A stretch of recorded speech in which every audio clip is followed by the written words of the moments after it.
The digital clock on my monitor glowed 2 o'clock in the night. Most of the world was asleep, but I was deep in a familiar state of late-night curiosity. I was browsing GitHub, searching for a simple Python script for a personal project. One search led to another, and soon I was clicking through obscure repositories. It was here that I stumbled upon something that made me sit up straight, a repository bluntly named and promising tools for SMS bombing and call flooding. The description was casual, almost like it was a prank tool, but I knew better. These were digital weapons. My surprise turned to unease. How could something so harmful be so openly available? No warnings, no barriers, just a few clicks away. I decided to dig deeper, not to use the tools, but to understand the scope of the problem. The ease of access was the most shocking part, highlighting a dangerous reality. Digital harm tools are often hiding in plain sight. This is not a guide or endorsement. It's a warning. I want to shed light on these tools to raise awareness about the risks they pose. Sometimes the most dangerous things aren't hidden. They're sitting on a public shelf, available for anyone to take. This is the story of what I found and why you need to know about it. The first tool that caught my eye was called T-Bomb. Its GitHub page was surprisingly professional, with clear installation instructions for Linux, Windows, and Android. The presentation masked its true function, to bombard a target's phone number with a flood of texts and calls. T-Bomb exploits sign-up forms from hundreds of websites, automating the process to send a barrage of OTPs and verification codes. The victim's phone becomes unusable, buzzing with notifications from legitimate companies. This isn't just a prank, it's a tool for harassment, isolating victims from their support networks. The messages come from trusted companies, making it hard to block or trace the attack. The attacker hides behind a smokescreen of legitimate communication channels. The real danger? Anyone with minimal technical skill can download and run T-Bomb, causing chaos with just a few commands. The psychological impact is severe. Imagine missing an urgent call because your phone is under siege. Tools like T-Bomb turn everyday internet users into potential victims. The threat is real, and it's disturbingly easy to unleash. Next, I found SMS Bomber, a less polished but equally dangerous script. It was a basic Python file, easy for even a novice to use. The mechanism was the same: abuse APIs from online services to send a relentless stream of unwanted texts. The code was short, simple, and effective. Anyone could copy, install, and run it in minutes. The companies whose APIs are abused are often unaware, their systems hijacked for harassment. For victims, the experience is bewildering. Messages from services they've never used, panic and confusion mounting.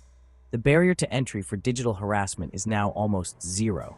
It no longer takes a skilled hacker, just curiosity and a search engine. The proliferation of such scripts is a major problem, turning ordinary people into targets. The harm is real, and the tools are everywhere. SMS Bomber is proof that powerful threats don't need fancy packaging. My investigation led me to a third, even more alarming tool: a multi-threat toolkit. This wasn't just an SMS bomber, it was a suite of malicious utilities with a user-friendly interface.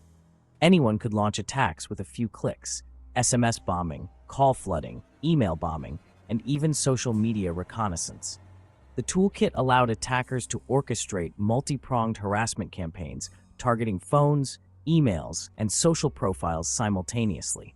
The information gathering feature was especially worrying, perfect for doxing and stalking. This escalation from simple scripts to polished, all-in-one harassment apps shows a disturbing trend. The creators aren't just sharing code, they're building products for malicious actors.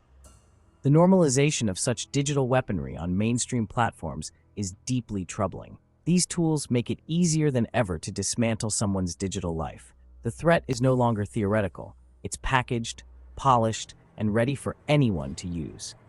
The line between legitimate software and digital weaponry is vanishing. These tools often promise anonymity, claiming attacks are untraceable since they use legitimate company servers.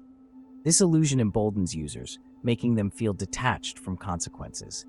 But the promise is false. Law enforcement can trace attacks through IP addresses and server logs.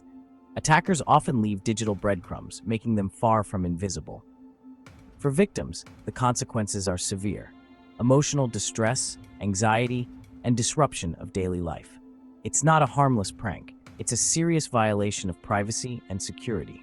For attackers, the legal risks are real harassment, and unauthorized access are crimes, punishable by fines or jail. The brief satisfaction of harassment isn't worth a criminal record. The myth of a victimless, risk-free crime shatters quickly when law enforcement gets involved. Both victims and perpetrators face lasting consequences. The digital world is not as anonymous as it seems. Actions online have real-world impact. Why are these tools so easy to find? The answer lies in open-source culture and the scale of platforms like GitHub. With millions of repositories, policing every line of code is nearly impossible. Open source thrives on freedom and transparency, but that openness can be exploited.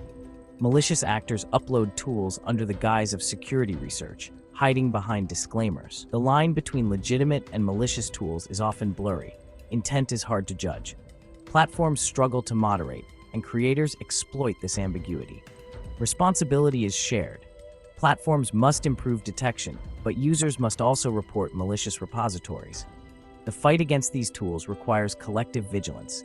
We can't rely solely on platforms. Community action is crucial. Keeping the digital ecosystem safe is a continuous shared effort. Behind every SMS bombing attack is a real person whose life is disrupted. Imagine a small business owner losing customers because their phone is flooded, or a domestic abuse survivor cut off from support by an abuser using these tools. For students, an attack during exams could mean missing vital information. Elderly victims may feel confused and frightened, fearing deeper breaches. These aren't hypothetical scenarios, they're real, with lasting impact. The harm is not just digital, it's deeply human. Jobs, safety, and mental health are at stake. SMS bombing is a form of harassment with profound consequences. It's not a prank, it's a weapon. The creators and users of these tools cause real harm to real people. So, how can you protect yourself? Start by treating your phone number as sensitive information. Avoid posting it publicly or sharing it on untrusted sites. If attacked, enable Do Not Disturb or Focus mode to silence notifications and regain control. Use a secondary number for online signups. Services like Google Voice can help compartmentalize your digital identity. If your secondary number is targeted, your main line stays safe. If attacks persist, contact your mobile carrier. They may have tools to help. Report severe incidents to law enforcement to create a record. Awareness and quick action are your best defenses. Protecting your number and knowing how to respond can make a big difference. Stay vigilant. Prevention is always easier than recovery. My late-night GitHub rabbit hole ended as the sun rose, leaving me with a new sense of digital vulnerability. The tools for chaos aren't hidden, they're out in the open, accessible to anyone. The barrier to digital harassment is terrifyingly low. The most important lesson is the power of awareness. We can't protect ourselves from threats we don't know exist. Understanding these tools transforms us from passive victims to informed defenders. Sharing this knowledge isn't about fear, it's about digital literacy and collective security. Platforms like GitHub are invaluable, but vigilance is everyone's responsibility. We must teach others to protect their information and take digital harassment seriously. The digital world reflects the real one, full of tools for creation and destruction. Knowledge is our best security tool. By staying informed and cautious, we can make the digital landscape safer for all.